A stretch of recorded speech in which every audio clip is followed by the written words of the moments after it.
On words that we're getting a little rain. Oh my goodness. So I have just cut off all of the dead seed heads on the, I believe this is Star of Bethlehem okra. I didn't eat it. I'm not sure you're supposed to be able to eat it. It's all fuzzy and like cardboard. So the Bradford okra that I grow is so much better. But anyway, the flowers are stunning. And the hibiscus is still blooming. So even with this drought, so take a look at the rose mallow. It's going for another round. It was, I thought it was done. It's going for another round. Take a look. So, I'm actually wearing my grounding shoes because in addition to getting the UVA, which there's none now, it's totally cloudy, but in addition to getting the UVA, which prepares you for being able to take the UVB light, I'm learning, I thought, let's get those grounding shoes on. So I bought these wonderful grounding shoes. I really love them, and now I see a lot more brands on ads. These are the ones I have. They're going to get wet now. These are handcrafted in Turkey, and they're Earthing Harmony. And you'll notice that this comes straight up, and if you have a bunion, you will appreciate this. The foot is designed to be like this, not like that. Your big toe should not be like that because it puts pressure on this, that joint. And then you get a big bunion, which is what I have. You're wondering why I'm standing in the rain talking to you when my shirt is soaked. But you know, it feels so good. I walked out this morning to do that video at 6:30 and I couldn't even get my breath. Now I can't get my shoe on without dirt. Oh well. Not that tall, so it's accessible. I have such tall sunflowers that I can't get to the top of that one to bag it up. They ate all the leaves on the Cushaw squash all the way back. So whatever I've got at this point, if you don't have leaves, you know, your fruit's not going to keep going. Oh, I wanted to share with you. So remember the pear? Okay.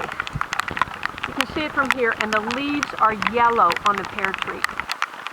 I just talked about that this morning, and I'm going to give you a picture of that for you with the pine needles.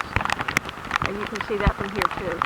So the pear, the other day, from what I could reach, I drove my four-wheeler underneath the pear tree, and I put the silk bags like I used on the elderberry. I put them around probably about 6 or 7. I could reach about 6 or 7 pears, and I thought they're still hard as a rock, you know, but they've already got the little spots on them and everything. And I thought, well, gosh, I'm going to have to call Daryl and ask him, you know, when do you pick pears? Do you pick them when they're hard?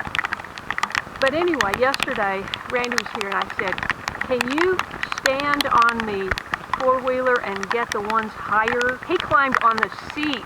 I wasn't expecting that. He climbed on the seat and he was able to reach a few more, but there was one that had a bad spot. And I said, oh shoot, and I just threw it like that in the yard. Okay, we finished bagging, and then he walked over and got that and took it out of the bag and cut a piece out of it, and it was delicious. It was crisp and juicy and sweet, and I'm going, oh my gosh, that's not a regular pear, that's an Asian pear.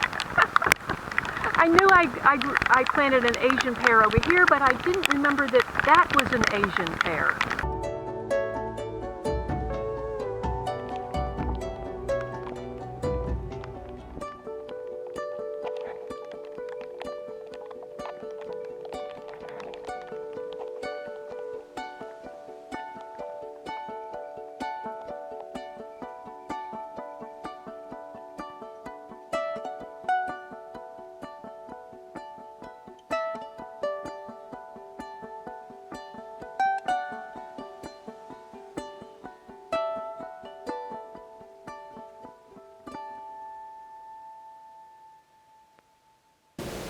I'm not positive it's a deer.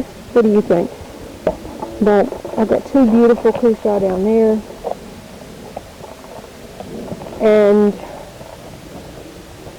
course, this is the, I can hardly breathe, it's so humid. This is the morning glory that ran over everything. Look, what a discovery. This is a tomato hornworm. This is actually on the tomato. And by the time it gets to be an adult, the parasitic wasp eggs hatch and turn into larvae, and they eat the thing from the inside out. And so if you can wait that long, you can let the parasitic wasp take care of your hornworm. So here's another one. Very pretty one down there. And all the leaves are eaten.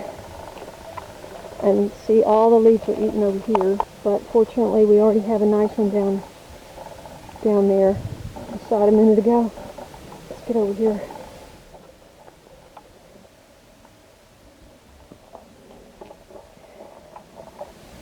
Over here is the Mexican sunflower. I still don't understand. I mean, I understand that it's dying on the way up just because of no rain. But it has never bloomed on the top, and I'm hoping it still does. If it does, you better believe I'm going to save the seeds. I've got a lot of seed heads here. Some have been picked clean already. Some are immature. I'll come back when I can breathe better. This one is starting to turn yellow. You know what? I need to get it out of there. The vine is totally dead. Okay. And carry the camera and all of that. Okay. They look like ducks. I just love them. Isn't that pretty? And right here in front. But the majority are gone. And some pretty sunflowers up there. And let's see. So what does that make? It's about 7? Do we have about 7 Cushaw?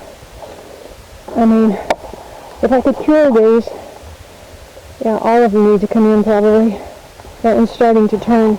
You see how the creamy white starts to turn more creamy, more yellowy? Yeah. So, this is the only one I can carry right now.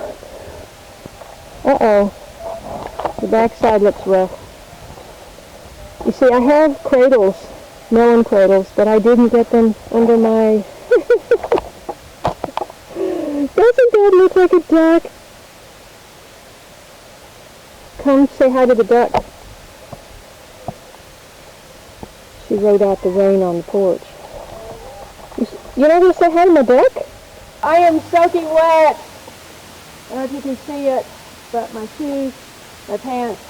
My channel has always been about informing, entertaining, and inspiring.